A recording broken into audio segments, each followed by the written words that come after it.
What's going on, everyone? This is your commissioner back at it here with the Week 6 recap.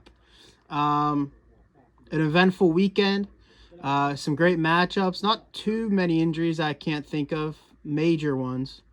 That was quiet this week. A couple upsets, I thought so. A couple teams laid some duds, but let's get into it right now. We'll start with me versus Mike Germ. Let's get into it. Fresh Prince of Hilaire versus Chillin' with My Homies. I took that match 126 to 96. I moved to 3-3. I get off the 3-game losing streak. Mike Germ falls to 3-3. You're going to see a common theme there of teams being 3-3. Start with Mike's team. Got 24 from Mahomes, 24 from Will Fuller, and 24 from Tampa Bay. Other than that, pretty much nothing. What killed his team was Chase Edmonds, 3.9 points, and then Hardman with 0. That hurt him pretty good. For me, though, I had 14 with Mixon, 20 with Amari Cooper, 20 with Hilaire, 14 from Arizona last night on Monday night. And then I had 12 from Mixon, 11 from Crowder. I mean, it was a pretty solid game. I'll take 120-plus points on a fantasy week any day. I mean, that should keep you in games, maybe sneak you some wins. But I win, take a win, needed a win. So I'm glad I got it. Why do you sound like you have a list right now? But anyway, yeah, good win, Justin. I thought you were going to win the whole time. I think I predicted you to win, so I think that's a tally in my call there. That is not. That is incorrect. Tyler was the only one that picked me. Really? Yeah, me and you both picked Mike to win. Oh, well, I stand corrected. But Todd Gurley was, I think, the deciding factor in this game. Todd Gurley did not do what he's been trending the last 2 weeks. Matt Ryan decided to show up, so we'll get into that. But, yeah, Todd Gurley didn't really do what he was supposed to do that week, and I think that's what was the deciding factor. And obviously, Hardman putting up 0 points hurts. Yeah. Yeah, I think with Mike's team, Gurley came back down to earth a little bit after crazy last week. I agree. Obviously, it sucks. Eckler's hurt right now, and Darren Waller on a bye. That's 20 points. Easy 20 points. Wouldn't have made a difference in this game necessarily, but anytime you score 120, over 120 points, you should expect to win fantasy, I think. This league's pretty evenly spread out with players on different teams. So I think if you put up over 120, you should expect a win in this league. Great performance by Hilaire with no touchdown, scored 20, 161 yards rushing with however many catches he had. I don't even know. He had 4. 4 catches. Josh Allen, I thought, had a down game, still had 2 touchdowns, somehow scored 20. Just an overall solid performance. I think your team did what it had to do to get the win. I expect a bounce back from Mike, though, with Waller coming back and Eckler in the next week or two, hopefully. Yeah, if you're Mike, just a quick thing. You got to be – do you trust Justin Jackson enough in there to be the RB2 while Eckler's out? And then what do you do with Juju? I mean, kind of been shaky so far this fantasy year. Too many weapons. Ben spread the ball out, I think, for the Steelers right now. Yeah, and I think you mentioned this too on the first show of the week. You didn't like Juju and Ebron in there. You know, and I said that. Yes, one. I know. I remember one of you said that. And that showed there. What are you getting? I don't know. I'm on the fantasy show right now. Oh. I'll give you. But yeah. Yeah, Ebron with 2 and Juju with 2. So I mean, you're not going to win many games with that. But I'll take a win there. I think Mike has some challenges to look at here with his team. I don't like his wide receivers, and his running backs I think can be shaky all week or week to week. So we'll see how his team goes, but he's going to be in games with Mahomes. But let's move on to the next one. As I said, Tyler gets that win, 1-0 on the week. Me and Matt 0-1. That was you. I picked. No, you picked. Yeah, you picked them in our pick 'em. Let's move on to probably the game of the week was R.I.P. Dak Street Boys. Dak R.I.P. Street Boys against Everyday I'm Rustling. Close as hell here, 132 to 131. Jake May pulls it out with 36 from Tannehill. Solid performance by James Conner, a a buck and 1 yard and a tutty. Philip Lindsay with 101 yards. Julio 8 for 137, 2 touchdowns, 37 points. Robinson had a decent game with 10, and then tight end contributed 5 points. But the big surprise here, I mean, Jake could have ran away with this if Tyreek Hill would have done anything. 5.5 points. They struggled to throw the ball. Both teams struggled in that Buffalo-Kansas City game. Only 5.5 from Tyreek Hill. I mean, he puts up a normal game. Jake's looking at maybe 140, 150 points, running away with it. But he moves to 3-3.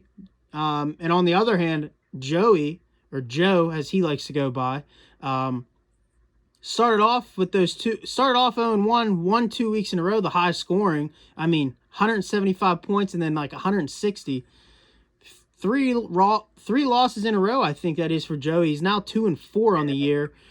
He's hurting with Nick Chubb out. He's hurting, but gets 15 from Jonathan Taylor, 15 from Robinson, 21 from Brandon Cooks, 18 again from Claypool, 16 from Tucker, 12 from his D. I mean, he put up the points.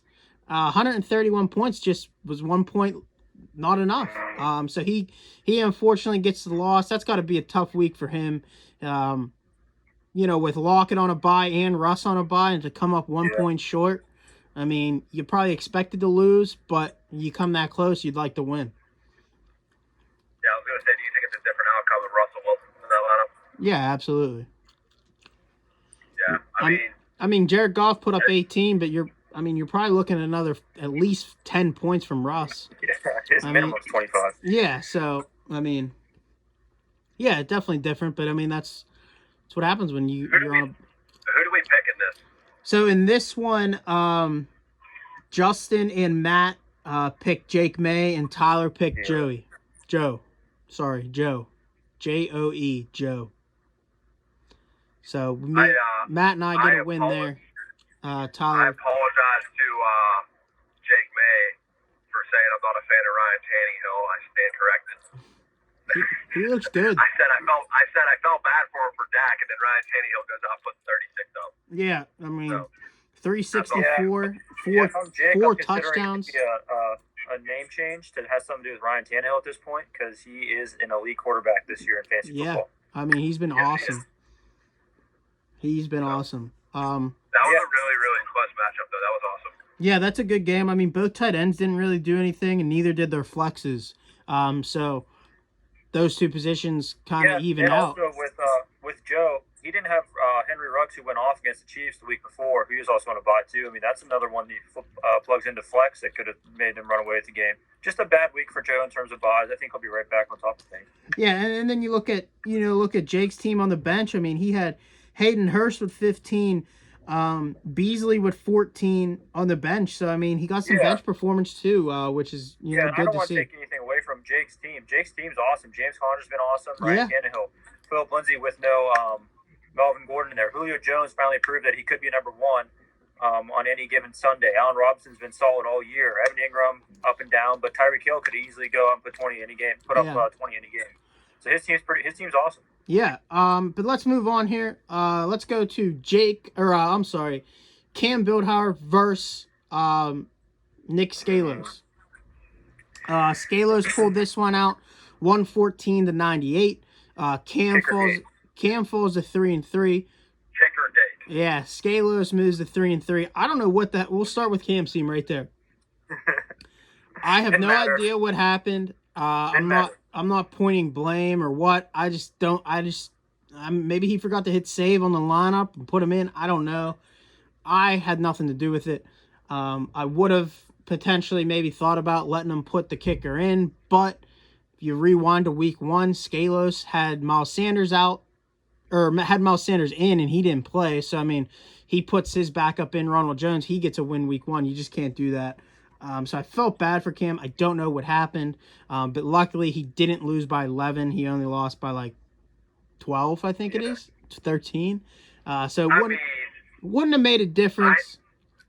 I think for playoff purposes, though, it comes down to points. Yeah, I mean, that's definitely something to consider there. Yeah, because the tiebreaker. Deliberately sat as kicker. Yeah, no, he definitely didn't. I just don't think he hit save or checked it, and I don't know.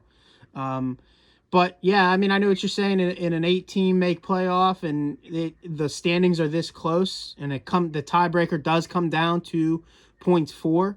Definitely look at the long run. That those extra points could be a factor there.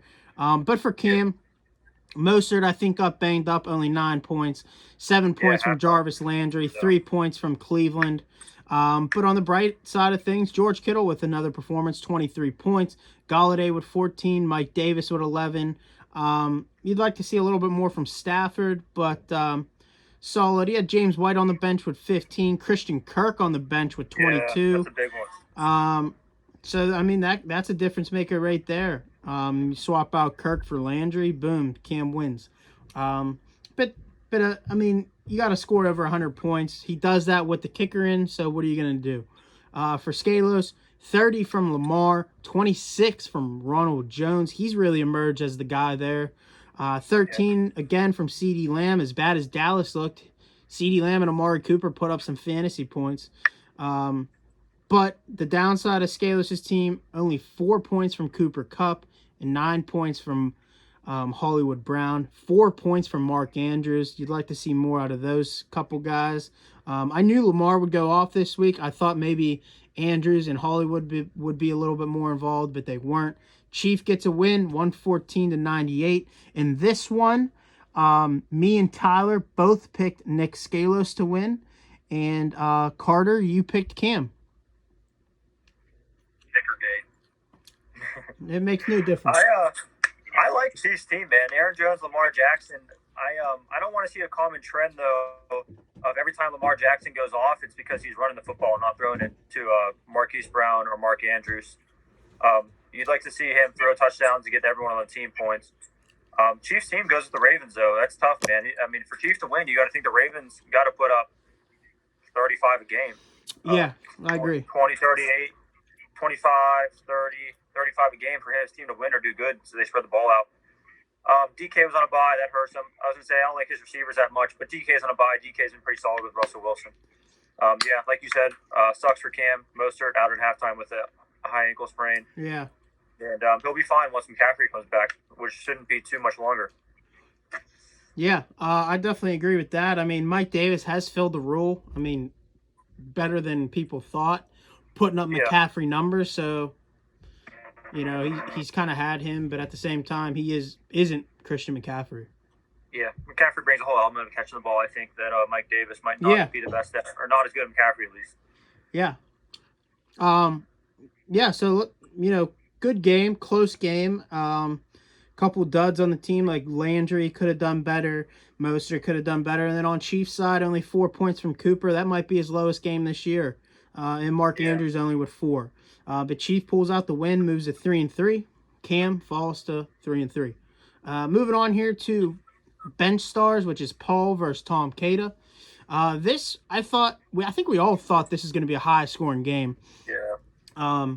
This is the game that was just very disappointing, kind of hard to follow, honestly, throughout the week.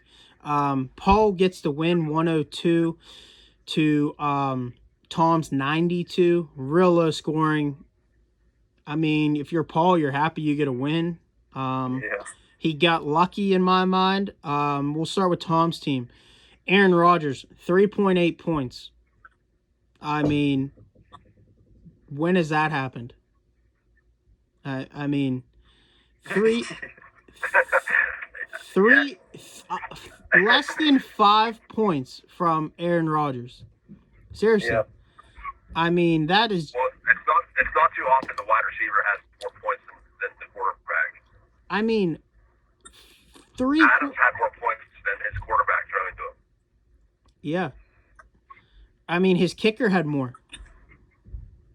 His kicker had 4 points. Don't look too far. Don't look too far to the other side of the scoreboard where Paul's kicker tied his quarterback for highest scoring. Yeah, Paul's quarterback has 20, which is Minshew, and his kicker puts up 20. 4 for 4 and 4 for 4 on extra points. But sticking with Tom's team here. Sticking with Tom's team here, though, 3.8 points from Rodgers, 7 from Kareem Hunt. only 6.5 from Devontae Parker, -4 from Tennessee's defense. But on the other hand, he gets 40 from Derrick Henry. If you go into the week saying, hey, Tom, you're going to get 40 from Henry, you're thinking, shit, I'm going to get high scoring probably. But Rodgers was absolutely, I mean, that's what hurt him. You get a normal Rodgers performance, Tom's looking at probably an easy win. But on the other hand, on the other side of things, Paul gets 20 from Minshew, only 4 from Madison. That was pretty rough. Minnesota looked horrible. 16 from Gaskin, only 9 from Hopkins, 2 catches for 73 yards. That's kind of a dud performance by him. 16 from Diggs, and then 0 from Gesicki. Gesicki's been pretty bad this year, I think. Hard to believe he's still a starting tight end.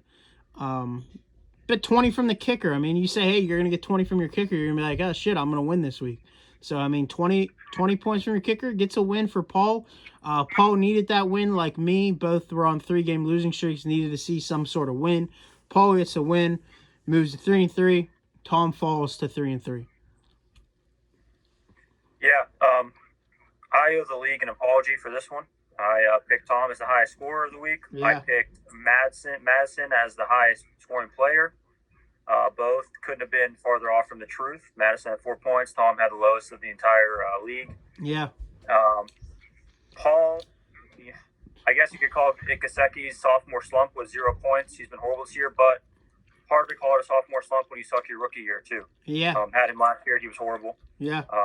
I don't know how long his future is as a starting tight end in the league. Could be an easy backup for any team. Not much to say about this. Just low scoring across the board. Obviously, no Dalvin Cook for Paul. That sucks. Top running back in the league this year. Yeah.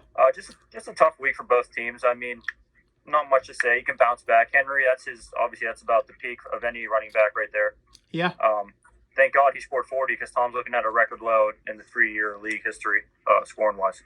Yeah, I mean, you look at Henry maybe puts up a 15-point game. You're looking at Tom's at like 68 points or something. I mean, yeah, definitely Henry kept him in it. But in this matchup, we all picked Tom to win. We were all wrong. Couldn't have been more wrong. But Paul gets to... Honestly, again, moving into next week, and I see this lineup, I'm picking Tom again. Yeah, I mean, yeah, for sure. I mean, Tom's lineup's good. He's going to be in it to the end. You're not going to see... Paul loses 9 out of 10 of those times they face each other. I agree. I completely agree. But Paul could argue that if he has, he has Dalvin Cook in there and D-Hop has a performance. I mean, Paul's probably looking at 100. Paul will sit there and tell you his team's the best in the league. Tom, his team's better. Sorry. I agree. I definitely agree. But we all pick Tom on that. We all lose. So let's move on here to the most surprising game of the week. Randy versus Matt. I'm going to get started here and say this is one of the worst. You can't lose this game. Yeah, I'll be honest. I worked all weekend. I was Sunday, didn't check my fantasy football. I thought this was in the bag. I was like, you know what? I'm playing the garbage Randy team this week. He doesn't have, his running backs. I was like, I don't even have to worry about it. I get home from work about, 5:30, 6 o'clock. I check my fantasy team, and I'm fucking losing. Yeah. And then I anticipate a big Monday night out of Ezekiel Elliott, and he shows up and fumbles twice. So, I lost one of the worst losses of the year, dropped myself to 2-4. I know all of us, including, I think Mikey did a little pre-season thing or pre-week thing too. I think all of us picked me. My team did absolutely horrible. I can't figure it out. I don't know what the fuck's going on. I put Ryan Fitzpatrick in. He actually did pretty solid with 22 points, but if I put in Matt Ryan, which I would never do after the last 2 performances he put up, dude puts up almost 40 points. DeAndre Swift hasn't done that all year, puts up 27 points. So I don't know, mismanaging. I don't know, maybe Mike Evans putting up 2 points sucks.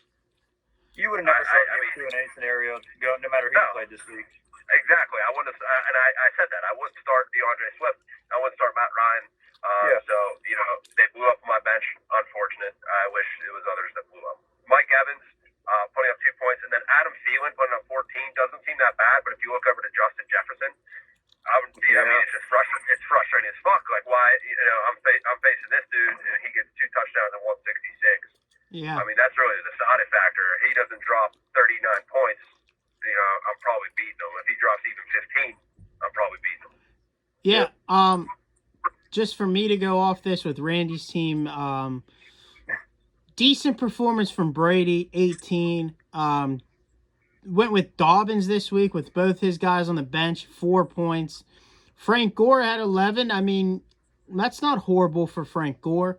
4.5 from Beckham, 14 from Robert Woods, 8 from Higbee, 3 from the D, and 6 from his kicker. And then the biggest thing was the flex position. Justin Jefferson putting up 39 points. I had him in my daily fantasy this weekend, so I was happy with that. But yeah, Matt, I hate to say it, you have a good team. I after a loss like this, I think you got to hit the panic button. I disagree. Too many untouchables on the team. Yeah, we'll be all right. Yeah, that's the other thing too. I mean, not willing to get rid of anyone. But hey, continue to hang on to them. They'll get you to maybe 2 and 5. As bad of a loss as it is for Matt, to win that game with no Kamara and Carson is pretty unbelievable. That's a hell of a win. Yeah, Deal. And his guys didn't do it. He had one guy. I just want you all to mark this down right now that you guys are saying, I need to trade, I need to hit panic. When Keenan Allen's back, put Hunter Henry back in, and when I'm fucking back to 500 and in the playoffs, I'm going to tell you all right now, what is this, week 6? I told you so. Yeah, hopefully. Yeah, I mean, you can put Hunter Henry in. Your tight end had 10 points. I mean, you can't bitch about that. You had 14 from Thielen, 13 from Montgomery, 22 from your quarterback. I mean, your RB2/flex Singletary continues to be a dud. You have the guys, you're just not winning. That would be Keenan Allen, though.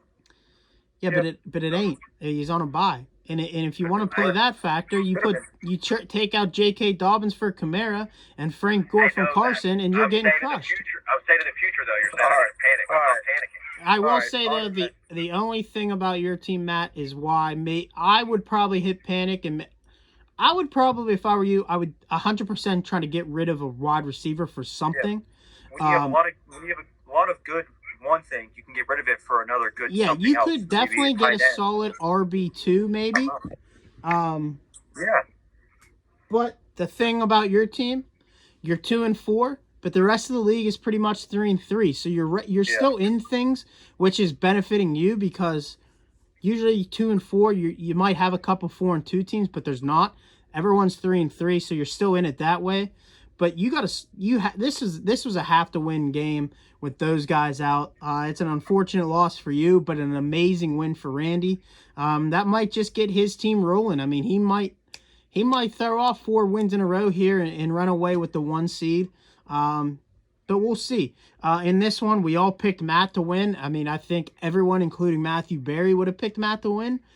His team just can't win at this. Your team puts up points, not this week, but they're laying eggs. So we lost that one. Randy gets the win, moves to 4 and 2. Matt falls to 2 and 4. Moving on to the final game of our breakdown is batting on versus Tyler. No running backs. This was a closer game than this was a higher scoring game than I thought. I thought this was going to be a little bit more, like 100 to 105 range. Ended up getting, we'll start with Mikey, 32 from Murray, 28 from Kenyon Drake, 12 from Adrian Peterson, 14 DJ Moore, 22 from Brown. And then this is where it kills Mikey, his bottom half. Giannu Smith gets hurt, 2.3. John Brown, he played. He was just running around on the field, 0 points. Los Angeles Rams defense, -1. That's always a killer. Yeah. And his kicker gets 8. I mean, if you take away, if you do something, for instance here, Mikey throws in Dalton Schultz, the tight end for Giannu Smith. You're looking at 5 extra points. But other than that, I mean, I think he still loses. Melvin Gordon, Shit, our meeting's gonna end here in 10 minutes, so we're That's fine. finishing up here. It's the last game. But Melvin Gordon had a DUI. He was a non-play. But for Mikey, his guys put up points. I mean, Murray, Drake, Moore, Brown. I mean, you got to be happy with that. But the bottom half of it, kicker, defense, flex, and tight end was just a dud. But on the other side of things for Tyler, he wins 126 to 120. Basically, two players kept him in this. Deshaun Watson with 40, 335, and 4 tutties. And Kelsey with a big Monday evening performance with 21. Looking at this matchup before Monday night, I thought that Mikey was going to win. I didn't think Kelsey would find the end zone twice. Figured he'd get it once. Didn't think he'd get it twice. And I kind of thought Murray would go off against Dallas. I did not think Drake would have as big of a game. 12 of those points coming off a garbage touchdown at the end, but that's fantasy. But 40 from Deshaun Watson, 18 from Calvin Ridley, 11 from Anderson, 4 from Edelman, 13 from the Giants D, and 10 from the kicker. I mean, 126, you put that up, you're going to beat most teams, I would imagine. But the downfall is Cordero Patterson with 1.9, Malcolm Brown with 5.2, and Edelman with only 4. That offense kind of looked sluggish. I look for them to, bounce back. But a nice pickup with Fulgham on the bench with 19.5 points. I mean, I'm sure he'll find his way into the lineup at some point. But Tyler, I think that's 2 wins in a row now, moves to 3-3 after losing 3 in a row. So you get back to 3-3. Mikey falls to 3-3. So yeah, I mean, good win for you. We all picked you to win, so we all won that one. Which I don't think we should have. But looking back on it, congratulations, because I think Mike's I'll really good team. tell you right now. Go ahead. This team, I have 3 top 10 pass catchers on my team. If they put up around 15 every week, and Deshaun Watson, who I think is capable of putting up around 25 to 30 every week, that's going to keep me in every game. I don't have a running back. I agree. We'll make trades for him.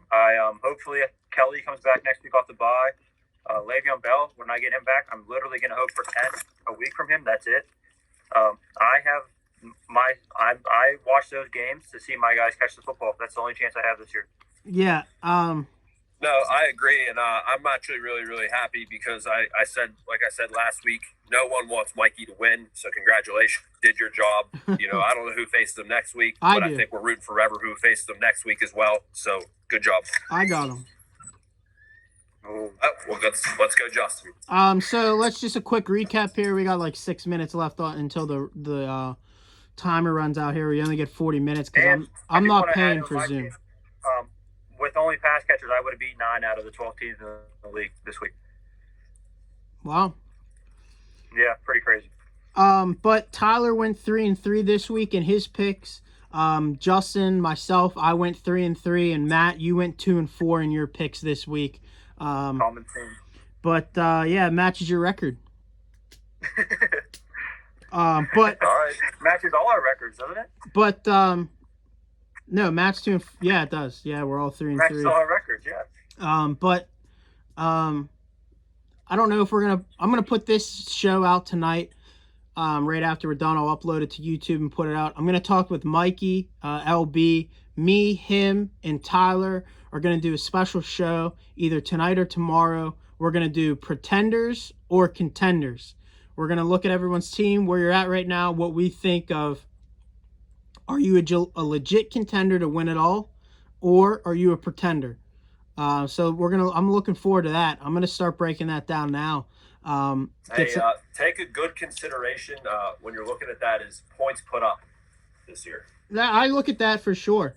Yeah, and obviously there's 8 playoff spots, so there should be 8 contenders. Well, I guess you could do 6 and 6, keep it close to either or.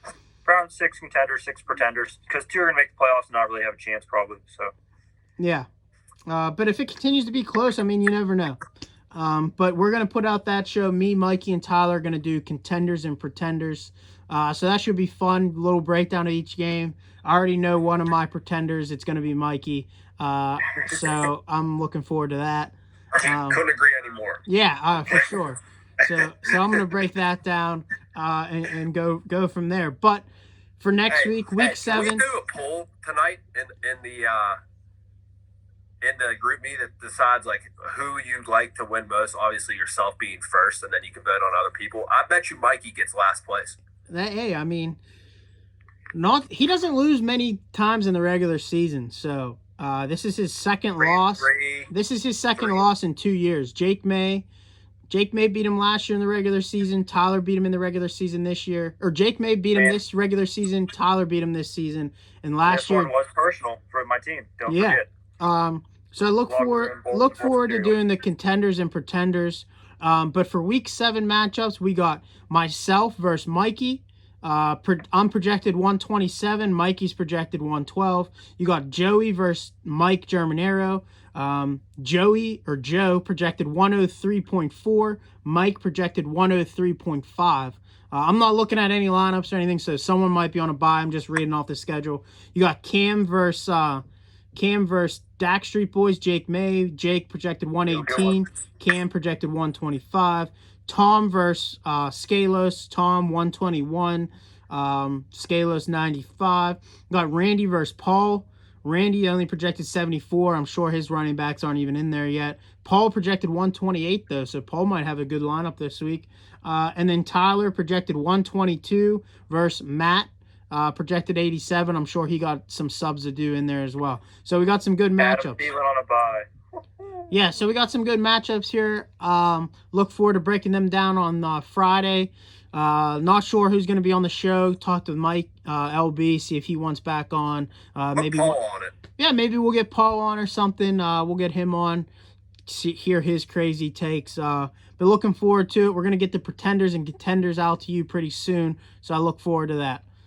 Thanks, and we will see you next week.